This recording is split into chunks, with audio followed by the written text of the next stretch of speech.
அனைவருக்கும் என்னுடைய அன்பான காலை வணக்கம். My respectful greetings to all the wonderful students who are present here, dignitaries, சிறப்பு விருந்தினர்கள், இங்கே கலாம் ஐயாவுடைய குடும்பத்தினர் நம்ம எல்லாம் இங்கே விருந்தினர்களாக அழைத்திருக்கின்றார்கள். அவர்களுக்கும் என்னுடைய நெஞ்சார்ந்த முதற்க நன்றிகளை இந்த நேரத்தில் தெரிவித்துக் கொள்கின்றேன். அதே போல இந்த விழாவில் எத்தனையோ அற்புதமான மனிதர்கள் மேடையின் மீது சிறப்பு செய்யப்பட்டிருக்கின்றார்கள். கலாம் ஐயாவுடைய கொள்கைப்படி வாழ்ந்தவர்கள், கலாம் ஐயாவுடைய பாதையிலே சென்று கொண்டிருப்பவர்கள், கலாம் ஐயா கனவு கண்டதையெல்லாம் நனவாக்கி கொண்டிருப்பவர்கள். We all had the unique privilege of honoring some individuals in the stage who are all walking in the path showed by Kalam Ayya to us. I take this opportunity to congratulate all the wonderful people who have come to the stage, including our 16-year-old Selvi Nisha Sasikumar, very big dreams, trying to achieve the impossible of climbing all the summits of all the continents at such a young age. We pray to God to give her the strength, courage and indomitable will and the nature to keep her always safe as she continues to climb more higher, continues to chase more impossible goals in the near future, and also to her wonderful father who is here among the audience here, to Sasikumar Ayya, for giving wings to her dreams. அது கலாம் ஐயா எப்பவுமே சொல்லுவாங்க, dreams இருந்தால் பத்தாதுங்க, அதுக்கு wings கொடுக்கணும். somebody has to give that wings. As a parent you are doing it. We are extremely happy that your daughter is achieving all those laurels at such a young age. நம்ம சிறப்பு விருந்தினர்களில் நிறைய முக்கியமானவர்கள் இருக்கின்றார்கள். அதில் எப்படி வாழ வேண்டும் என்பதற்கு இலக்கணமாக 87 வயது, at the age of 87, former director of Central Bureau of Investigation, former Director General National Human Rights Commission, retired IPS officer from Karnataka Cadre, a person who led the investigation into former Prime Minister Rajiv Gandhi Ayya's murder, a person of impeccable integrity, who is running many social organizations, including an organization for farmers, a person who promotes yoga, plant-based healthy diet, and our Dr. D.R. Karthikeyan Ayya has come as the chief guest for the day. I take this opportunity to wish Ayya all good health and happiness and for continuing to inspiring us in all the deeds he has undertaken. அதே போல மேடையில் இருக்கக்கூடிய எல்லா முக்கியமான மனிதர்கள், அதில் ஏற்கனவே சொன்னது போல பிரசிடென்ட் எல்சினா டாக்டர் சசிகுமார் அவர்கள், founder and chairman of Rajan's hospital, a doctor was very close to Ayya as his personal physician for a long time. Dr. Joseph Rajan Ayya is on the stage. I take this opportunity to honor him also. Vaiyagam Finance Limited chairman and managing director Aricham Ayya is with us. I take the opportunity to wish him well. Senior scientist ISRO Dr. Gokul Ayya is here. I take this opportunity to wish him well. அதே போல நம்முடைய managing director MG Logistics Praveen Kumar, he is in the stage. I take this opportunity to wish him well. MGR Educational Research Institution Dean Ramesh avargal is there. I take this opportunity to wish him well. Our geopolitical analyst and a strong nationalist who takes every single opportunity in Tamil Nadu to propagate the idea of India, to talk about young children getting into armed forces, through Major Madan Kumar Ayya is here. I take this opportunity to wish him well. Director Bank of Singapore, Global Ambassador Dr. APJ Abdul Kalam International Foundation, through Ramakannan Gopalakrishnan, young brother is here. I take this opportunity to wish him well. Commandant from BS of Gujarat is here, Gadvi Sandeep Kumar sir. I take this opportunity to wish him well. Radiation oncologist Dr. Vijay Raghavan Ayya along with madam is also here. I take this opportunity to wish both of them well. Founder Vichai and the hospitality entrepreneur through David Manohar Ayya is here. I take this opportunity to wish him well. Managing Director Agni Steel Private Limited Tangavel Ayya, on behalf of his colleague has come. I take this opportunity to wish him well. And very, very importantly, former member of State Planning Commission who for about 30-45 minutes spoke to you about the importance of organic farming, soil fertility, Dr. Sultan Ahmad Ismail Ayya is there. I take this opportunity to wish him all well. And all the family members of Kalam Ayya who are here, Amma Dr. APJM Nazima Marakayar Amma is here, Jainul Abidin Ayya is here, Sheikh Dawood Ayya is there, my dear friend who is instrumental in putting together this function, Sheikh Salim brother is here. I take this opportunity to wish all the eminent members of Kalamayya's family the very best. And also இந்த மண்ணில் சுவாமி விவேகானந்த அவர்கள் தன்னுடைய America பயணத்தை முடித்துவிட்டு ஜஃப்னா சென்று விட்டு கொழும்பு ஜஃப்னா முடித்துவிட்டு கப்பல் மூலமாக குந்துக்கலுக்கு வந்தாங்க. இங்கிருந்த மகாராஜா பாஸ்கர சேதுபதி அவர்கள் 1897 குந்துக்கலுக்கு போனாங்க விவேகானந்த ஐயாவை வரவேற்பதற்காக. அப்ப எல்லோரும் யோசனை செய்தார்கள், விவேகானந்த ஐயா அவர்களுக்கு ஞாபகார்த்தமாக இங்கு ஒரு விஷயத்தை செய்யணும்.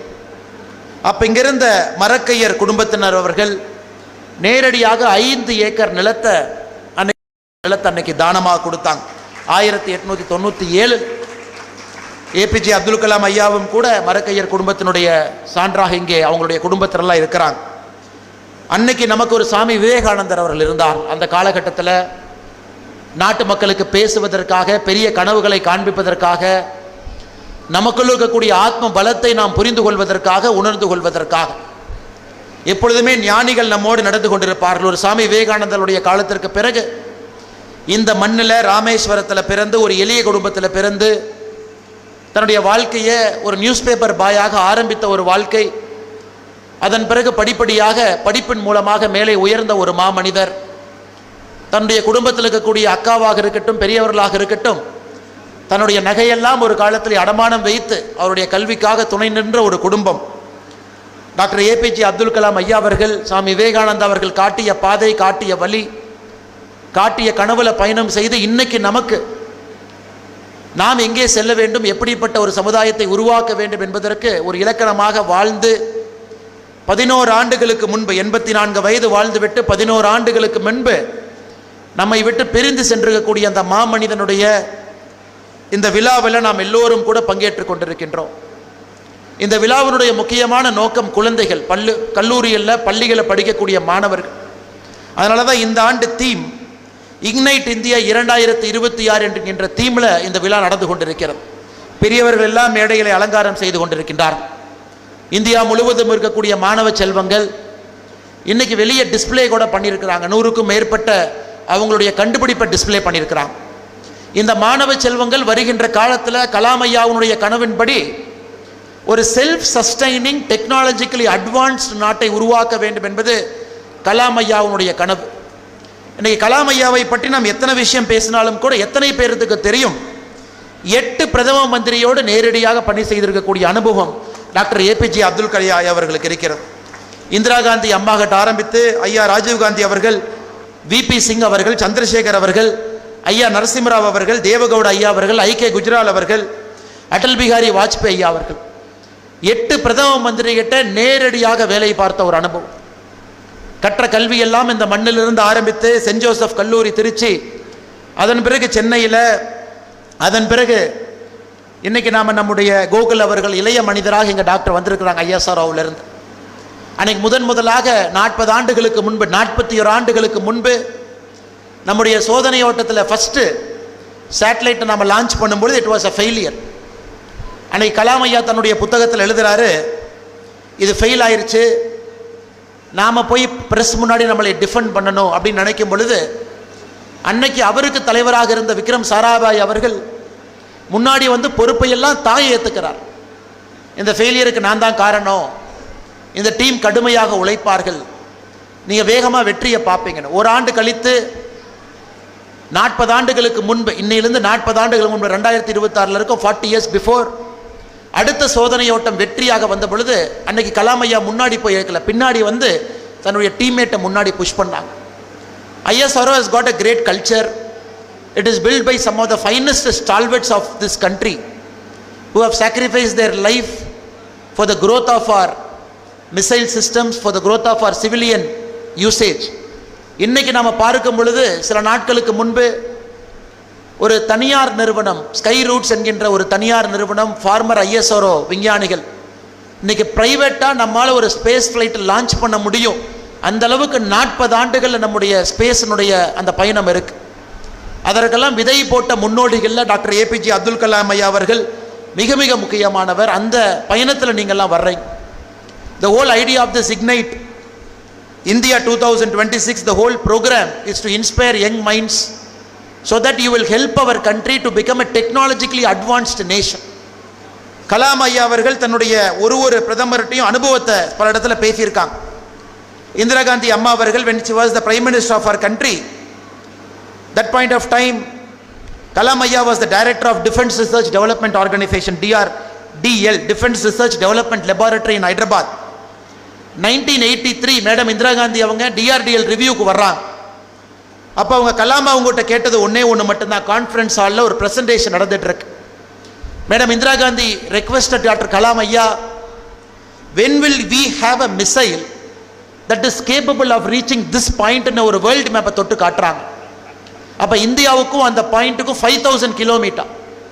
So madam Indira Gandhi gave the vision and imprint to doctor APJ ஐயா அவர்கள்.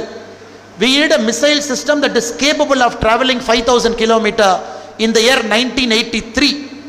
அதை கலாம் ஐயா அவர்கள் பல இடத்துல சொல்றாங்க. because madam Indira Gandhi had that kind of a vision that India should have a self-sustaining mechanism to develop our own missile. Rajiv Gandhi அவர் the next prime minister 1985. Rajiv Gandhi அவர்கள் whenever he met Kalamji, the only thing he asked him is what will be the cost of a minimum nuclear deterrent. பக்கத்தில் சைனாவாக இருக்கலாம், பாகிஸ்தானாக இருக்கலாம், ஃபியூச்சரில் if they have missile, to have a minimum nuclear deterrent, what should we do? இன்னைக்கு நாம வச்சிருக்கக்கூடிய nuclear deterrent என்ன mechanism இருக்கு, SOP இருக்கோ, everything is written by doctor APJ Abdul Kalam ஐயா அவர்கள். In 1985 he gave an initial blueprint to then Prime Minister Rajiv Gandhi ji. He said we need roughly 100 missiles and warheads. He said in 7 years we can achieve a minimum nuclear deterrent, and he said we might need about 7000 crore. In 1985 Dr. APJ Abdul Kalam Ayya told Rajiv Gandhi avargal as a prime minister, we need 7000 crore as a country to create this minimum nuclear deterrent. 1989 to 1991, very tough time in Indian politics, government falling, new government coming. Ayya VP Singh avargal, Chandrasekhar avargal were leading the governments then. Even then Dr. Kalam Ayya was part of the core group advising the prime ministers. Even when political instability was there, it is leaders like them advising prime ministers to look at the future and not to sacrifice our missile program. 1990s Kalam Ayya became the secretary DRDO. He also became the chief scientific advisor to the defense minister. So அந்த டைம்ல பாத்தீங்கன்னா கலாம் ஐயா moved from a technology guy to a strategic actor. இன்னைக்கு நம்ம நிறைய doctor APJ Abdul Kalam ஐயாவை பற்றி பேசும்பொழுது வாழ்க்கையில ஒரு பாட்டை பேசுறோம். But this is a person who has transcended the whole spectrum. Starting as a technology person, he became a strategic actor, advising the prime minister of this country how to take the country's technological advancements forward. When PV Narasimha Rao ji was the prime minister of this country, he called APJ Abdul Kalam Ayya along with 2 other scientists. He said, can we build a T3 readiness? T3 readiness is the moment a prime minister tells the DRDO or the scientist, in 3 days we have to do a nuclear test, can we do that? T3 readiness.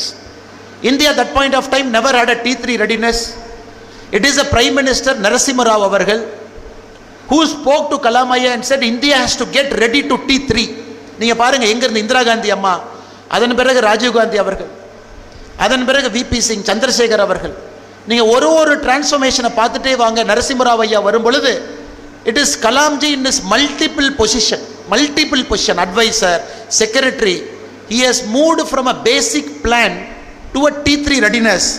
But unfortunately PV Narasimha Rao ji lost that election in 1996. So he was about to test it. He told Kalam, we are not going to do it. Then again we went into a very confusing political time. So multiple chief ministers, including IK Gujral ji, including Devagowda ji, we had multiple prime ministers in that time. Atal Bihari Vajpayee ji had only 13 days as India's prime minister. So in the குழப்பமான சூழ்நிலையிலும் கலாம் ஐயா அவர்கள் was very clear, we are moving towards T3. Prime ministers can come, prime ministers can go. It is APJ Abdul Kalam ji who had this vision continuously across multiple prime ministers, multiple governments, multiple political ideology, multiple party. இவங்க எல்லாம் வேற ஐடியாலஜிங்க, வேற politicians, வேற மாதிரி leaders, வேற மாதிரி party. Continuously அதை move பண்ணிக்கிட்டு வந்துக்கிட்டே இருந்தார். when we had the chance, when Vajpayee Ayya came for the second term as the Prime Minister, he told his private secretary Shakti Sinha, he said, please get Kalam'a கூட்டிட்டு வாங்க அப்படின்னு. That point of time they took about 6 hours to trace Kalam Ayya because he was somewhere roaming in northeast India. Finally Kalam Ayyaவை பிடிச்சி கூட்டிட்டு வர்றாங்க. when he came and met Atal Bihari Vajpayee ji, Vajpayee அவங்க ஒன்று தான் சொல்றாங்க, பட்டாக்கா சோர்னா ஹே அப்படிங்கிறார். தீபாவளி பட்டாசை வெடிக்கணும், தயார் பண்ணுங்க அப்படிங்கிறார். பட்டாக்கா சோர்னா ஹே அப்படின்னு கலாம் ஐயா. அதனால இது சாதாரணமாக நம்ம கலாம் ஐயாவை நினைக்கக்கூடாதுங்க. The whole spectrum of strategic defence travel பண்ணி அமெரிக்கன் ப்ரெஷர் எத்தனையோ நாட்கள் இருந்த பொழுதும் கூட அதை நாம் வாஜ்பாய் அவனுடைய இரண்டாவது டைமில் உங்களுக்கு தெரியும் 6th April 1998 Pakistan is tested surface to surface missile Gauri. So we had lot of pressure because Gauri missile was able to travel 1500 km with a 700 kg warhead. So Delhi, Mumbai, Kolkata, Chennai எங்கேயா இருந்தாலும் கூட ஒரு Gowri missile பாகிஸ்தானுக்கு போக முடியும். It was very very important, that test cannot fail. அந்த போக்ரான்ல நம்முடைய test what Kalam Ayya did 1998 in the month of May 2 tests we did, அது ஃபெயில் ஆகிறதுக்கு வாய்ப்பே இல்லைங்க. it has to only succeed. அது ஃபெயிலே ஆகக்கூடாது. சக்சஸ் மட்டும்தான் நம்ம நாடு எதிர்பார்த்தது. and APJ Abdul Kalam Ayya delivered it that day. May 11, May 13, 2 wonderful tests we did. The politics of our country changed forever. The strategic deterrence of our countries changed forever. The politics of Southeast Asia changed forever. The politics of India, China, Pakistan changed forever. அதனால இந்த மனிதர் he always had a vision coming from the small island. இந்த சின்ன ஐலண்ட்ல he says World War II 1945 பேப்பர்லாம் போய் வீட்டில் போடும் பொழுது கலாம் ஐயா அந்த காலையில் பேப்பர் ஆர்வமாக பார்ப்பார். என்ன ஆர்வமாக பார்ப்பாருனாங்க, வேர்ல்டு வார் 2ல 2 விமானங்கள் சண்டை போட்டுட்டு இருந்துச்சு. The Spitfire planes and the Luftwaffe flights. Luftwaffe வந்து ஜெர்மன்ஸு, ஸ்பிட்ஃபயர் வந்து பிரிட்டிஷ். எந்த பிளேன் ஜெயிக்குது அப்படிங்கிறத ஒரு நாள் பேப்பர் போடும்போதும் கலாம் ஐயா அந்த தலைப்புச் செய்தியில் பார்ப்பார். அப்படி ஆரம்பித்த ஒரு கியூரியாசிட்டி படிப்படியாக இங்கிருந்து படித்து ஒரு இடமாக சென்று ஒரு தேசப்பற்றை எப்பொழுதுமே விடாமல் கடைசி வரை இந்த நாட்டிற்கு ஒரு சிறந்த குடிமகனாக நாம் எல்லாம் எப்படி இருக்க வேண்டும் என்பதை உணர்த்தி, அது மட்டும் இல்லை பல இடத்துல கலாம் ஐயா பேசும்பொழுது உங்களை போல நான் மாணவனாக உட்கார்ந்துருக்கு. நேஷனல் போலீஸ் அகாடமி நம்ம ஐயா இங்கே இருக்கிறாங்க, one of the best finest IPS officers of our country. ஹைதராபாத்தில் கலாம் ஐயா பேச வருவாங்க, all of us will be students. Lal Bahadur Shastri academy டேராடூனில் பேசுவாங்க, அங்கேயும் மாணவனாக அமர்ந்திருக்கின்றேன். ஆனால் அவருடைய உயிர் பிரியும் பொழுது IIM ஷில்லாங்கில் மாணவர்களுக்கு ஒரு லெக்சர் கொடுக்கும் பொழுது தான் கலாம் ஐயாவுடைய உயிர் பிரிந்து இறைவனடி சேர்ந்திருக்காங்கன்னா எந்த அளவுக்கு ஆண்டவன் கலாம் ஐயா மாணவர்கள் 3 பேரும் ஒரே லைனில் இருந்திருக்காங்கன்னு நீங்கள் பாருங்கள். All of them were in the same line at the age of 84 in IIM Shillong while giving a lecture. Kalam Ayya, we lost Kalam Ayya. But the beauty, every moment of this நாம் இங்கே வரும்பொழுதெல்லாம் it is an opportunity for us to tell ourselves we have to follow Kalam Ayya's path. A person who didn't get married, a person who gave up non-vegetarian, ஹாஸ்டலில் போய் mess bill கட்டணும், send Joseph college திருச்சியில் நான்-வெஜிடேரியன் சாப்பாடு 18 ரூபா, vegetarian சாப்பாடு 14 ரூபா.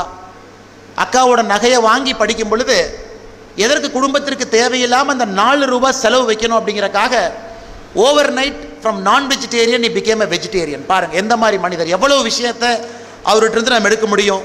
இதே ராமேஸ்வரத்தில் சைக்ளோன் 1964 ஒரு மிக மோசமான சைக்ளோன் வந்து ராமேஸ்வரத்தையே கிட்டத்தட்ட தரைமட்டமாக்கும் பொழுது அவருக்கு ஊருக்கு வரணும்னு ஆசை, கையில் பணம் இல்லை, MITயில் படிச்சுட்டு இருக்காரு.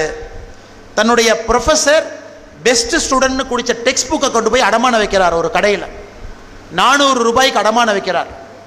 எதற்குன்னு கேட்கும் பொழுது ஊருக்கு போகிறதுக்கு பணம் இல்லை, சொந்த ஊர் ராமேஸ்வரத்தில் சைக்ளோன் சேதத்தை ஏற்படுத்தியிருக்கு, என் டெக்ஸ்ட் புக்கை வச்சுக்கிட்டு 400 ரூபா கொடுங்க.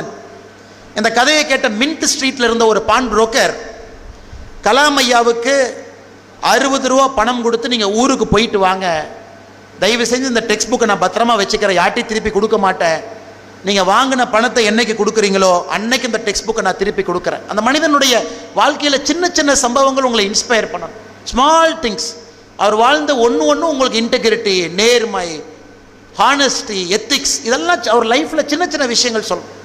இந்தியாவுடைய ஜனாதிபதியாக இருந்த பொழுது நமக்கு தெரியும், people's president, when he was the 11th president of our country, எப்படி வாழ்ந்தார், ஃபேமிலி எப்படி வச்சுருந்தாங்க, ஃபேமிலி மெம்பர்ஸ் ராஷ்டிரபதி பவனில் தங்குனா அதுக்கு பில் யார் கொடுத்தாங்க, ஒரு சூட்கேஸோட உள்ளே போனார், ஒரு சூட்கேஸோட தான் வெளியே வந்தார். அப்படிப்பட்ட ஒரு ஜனாதிபதி நமக்கு. அது மட்டும் இல்லை, அந்த காலத்தில் ராஷ்டிரபதி பவனில் இஃப்தார் விருந்து ஃபார் ஆர் முஸ்லீம் ஃப்ரெண்ட்ஸ், இஃப்தார் விருந்து நடக்கும் பொழுது அதன் முதலாக கலாம் ஐயா சொன்னாங்க, இந்த ட்ரெடிஷன் வேண்டாம், ஏன்னா 22 லட்சம் ரூபாய் இதற்கு செலவாகுது. அதனால் அந்த 22 லட்சத்தோடு அவருடைய பர்சனல் பணம் 1 லட்சம், அதை போட்டு 23 லட்சத்தை அங்கே இருக்கக்கூடிய ஆர்ஃபனேஜஸ்க்கு உணவாக வாங்கி இஃப்தார் விருந்து ஆர்ஃபனேஜஸ் கொடுத்துட்டார். இஃப்தார் அன்னைக்கு ஆர்ஃபனேஜ் கொடுத்த ஒரு பெருமையும் டாக்டர் கலாம் ஐயாவுக்கு சேர். அதை விட எனக்கு ரொம்ப பிடிச்சது, US president George W Bush India வர்றாங்க, ராஷ்டிரபதி பவன் வரணும், சீக்ரெட் சர்வீஸ் வர்றாங்க, கலாம் ஐயாவை பார்க்குறாங்க. இந்த கார்பெட்டை மாற்றணும், இந்த கார்பெட் கொஞ்சம் பழசாக இருக்குது, ஏன்னா அமெரிக்க ஜனாதிபதி வர்றாரு, கார்பெட்டை மாற்றுங்கன்னு. கலாம் ஐயா சொல்கிறாங்க, கார்பெட்டை மாற்ற முடியாது, இந்த கார்பெட்டில் மிகப்பெரிய தலைவர்கள்லாம் நடந்தனால தான் அந்த கார்பெட் தேஞ்சிருக்கு, அதனால் எந்த காரணத்துக்கும் இந்த கார்பெட்டை மாற்ற முடியாதுன்னு அன்றைக்கி சொன்னார் ஜார்ஜ் டபிள்யூ புஷ். அதே கார்பெட் மேலே தான் நடந்து போனாங்க. அது மட்டும் இல்லை, ராஷ்டிரபதி பவனை ஹேண்ட் ஓவர் பண்ணணும், செக்யூரிட்டி செக் பண்ணணும், நாங்கள் கண்ட்ரோல் எடுத்துக்கணும், அதன் பிறகு தான் செக்யூரிட்டி வெட் பண்ணணும்னு சொல்லும் பொழுது கலாம் ஐயா சொன்னது, இந்திய குடியாட்சியினுடைய தலைமைப்பிடமாக இருக்கக்கூடிய ராஷ்டிரபதி பவனை எந்த காரணத்திற்கும் யாருக்கும் சரண்டர் பண்ண மாட்டேன், நீங்கள் எங்கே செக் பண்ணுமோ செக் பண்ணிட்டு போங்க. இதையெல்லாம் இன்று இருக்கக்கூடிய தலைமுறைகிட்ட நிறைய நம்ம பேசணும். இது பல புத்தகத்தெல்லாம் படித்த இடத்துல இருந்த சின்ன சின்ன நோட்ஸ், ஒரு புத்தகத்தில் ஒன்று. கலாம் ஐயாவுடைய விங்ஸ் ஆஃப் ஃபயர் நிறைய எழுதியிருக்காரு, இக்னைட்டட் மைண்ட்ஸில் நிறைய எழுதியிருக்காரு. கலாம் ஐயாவுடைய ஒரு புத்தகமும் பொக்கிஷன் தான். நீரஜா சௌத்ரி அவர்கள் ஹவ் பிரைம் மினிஸ்டர்ஸ் டிசைட், அந்த புத்தகத்தில் ஒரு பிரைம் மினிஸ்டருடைய ஸ்ட்ராட்டஜிக் டிஃபரன்ஸை பற்றி எழுதியிருக்காங்க. கலாம் ஐயாவை பொறுத்தவரை எல்லா இடத்திலும் இருக்கக்கூடிய ஒரு மனிதர். அதனால் இந்த கலாம் ஐயாவுடைய நிகழ்வு குடும்பத்தினர் இவ்வளவு சிறப்பாக அதை ஒரு ஆண்டும் எடுத்துகிட்டு போகிறீங்க, குழந்தைங்களை கூட்டிகிட்டு வர்றீங்க, அவங்கள இன்ஸ்பயர் பண்ணுறீங்க. மேடையில் இருக்கக்கூடிய ஒரு தலைவர்களும் கூட இங்கே இருக்கக்கூடிய குழந்தைகளை இன்ஸ்பயர் பண்ணி, கலாமன் ஐயா சொல்லியிருக்கக்கூடிய செல்ஃப் டிட்டரன்ஸ் நமக்கு வேணும், டெக்னாலஜிக்கலி அட்வான்ஸ்மெண்ட் நமக்கு வேணும், ஐஎஸ்ஆர்ஓவில் நிறையா பேர் நீங்கள் போய் சேரணும், டிஆர்டிஓக்கு வரணும், ஒரு குட் எத்திக்கல் பொலிட்டிக்கல் லீடர்ஸாக நீங்கள் வரணும், நல்ல குடிமகனாக வரணும். அது எல்லாருக்கும் நாம் கலாம் ஐயாவை எப்பொழுதும் நம்முடைய ஒரு ஆதர்ஷ புருஷனாக நாம் அதை எடுத்துக்குவோம். அவருடைய வாழ்க்கையில் அவருடைய பயணத்தில் நடப்போம். Let us walk in the food steps Kalam ஐயா லெஃப்ட் ஃபார் அஸ். இன்றைக்கி மட்டும் நம்ம கொண்டாடணும்னு இருக்கக்கூடாது, எவ்ரிடே பாருங்கள். கலாம் ஐயாவுடைய குடும்பத்தினர், மூத்த குடும்பத்தினர் எனக்கு என்ன கொடுத்துருக்காங்க பாருங்கள். He gave me, கலாம் ஐயாவுடைய ஃபேமிலி சார்பாக ஒரு மயில், ஒரு சேவல், ஒரு முருகபெருமானுடைய வேல். இதுதான் கலாம் ஐயாவுடைய ஸ்பிரிச்சுவாலிட்டி. எப்பவுமே அந்த ஸ்பிரிச்சுவாலிட்டி இப்படி தான் இருந்திருக்கு. ராஷ்டிரபதி பவனில் இருக்கும் பொழுது கூட வீணை வாசிக்கக்கூடிய பழக்கம் இருக்குது, நிறைய இடத்துல நான் படிச்சிருக்கேன். It gave him lot of inspiration. ஒரு ட்ரூ செக்குலர் இந்தியாவில் எப்படி இருக்கணும் அப்படிங்கிறக்கும் கலாம் ஐயா அவர்கள் ஒரு மிகச்சிறந்த உதாரணம். அதனால் வந்திருக்கக்கூடிய எல்லா மாணவ செல்வங்களுக்கும், இங்கே இருக்கக்கூடிய பெற்றோர்களுக்கும், ஆசிரியர் பெருமக்களுக்கும், பத்திரிகை நண்பர்களுக்கும், சிறப்பு விருந்தினர்களுக்கும் மறுபடியும் ஒரு முறை என்னுடைய வாழ்த்துக்களை வணக்கங்களை தெரிவித்து, மேடையில் இருக்கக்கூடிய சான்றோர்கள் எல்லாம் கலாம் ஐயாட்ட நேரடியாக பணி செய்தவங்க, 40 ஆண்டு காலம் இருந்தவங்க. ஐயா டாக்டர் டிஆர் கார்த்திகேயன் ஐயா அவர்கள் 40 years he was a friend of Kalam. அதே போல் இங்கே இருக்கக்கூடிய நம்ம டாக்டர் ஐயா 40 ஆண்டுகளுக்கு மேலே கலாம் ஐயாவோடு எல்லோரும் இருந்தவர்கள். அவங்களுடைய பேச்சையும் ஆர்வமாக கேட்பதற்காக நான் இருக்கின்றேன். பெரும் வாய்ப்பு கொடுத்த கலாம் ஐயாவுடைய குடும்பத்தினருக்கு, குறிப்பாக அண்ணன் டாக்டர் ஷேக் சலீம் அவர்களுக்கு என்னுடைய நெஞ்சார்ந்த நன்றிகளை தெரிவித்து என்னுடைய சிறு உரையை முடித்துக் கொள்கின்றேன். நன்றி, வணக்கம். தமிழ்நாடு வளர்க, பாரதத்தினுடைய புகழ் ஓங்குக. ஜெய்ஹிந்த். Ladies and gentlemen, Thiru Annamalai K, Chief Mentor, We the Leader.